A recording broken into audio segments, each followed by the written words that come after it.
চাচা আসসালামু আলাইকুম। ওয়ালাইকুম আসসালাম। চাচা ভালো আছেন? হ্যাঁ ভালো আছি, তুমি কেমন আছো? ভালো আছি। হ্যাঁ ভালো আছো না? আচ্ছা তুমি কার সঙ্গে আছো? আমি আলামিনের সঙ্গে আছি। ওই মাদার চোরের সঙ্গে? ওই মাদার চোর তো এতই হারামজাদা, ওই শুয়োর বাচ্চা, ওই তো লটির বাচ্চা, ওই সাহসিদি বেটা মাগিল দিছে, এতই মাগিল দিছে। ওই হারামজাদার আমি সামনে পাইলে একটা এমন একটা চটকানে মারবো, শালা মাদার চোর।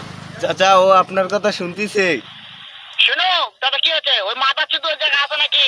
ও আমার কথা সব শুনতিছে। ওই সাওয়াচুদির বেটাকে শুনে শুনে আমি বেশি বলবো, শুয়োরের বাচ্চা, শুয়োরের বাচ্চাকে আমি একটা এমন একটা চটকানে মারবো, শালা শুয়োরের বাচ্চা, লটির বাচ্চা। চাচা ও আপনাকে মারতে চায়। তাই নাকি? ওই শুয়োরের বাচ্চা আমাকে মারতে চায়? শুয়োরের বাচ্চাকে আমি দেখা সাক্ষাৎ হলে পালাই, শুয়োরের বাচ্চাকে আমি এমন চটকানে মারবো, মাদার চোর। আমি থামা, আমি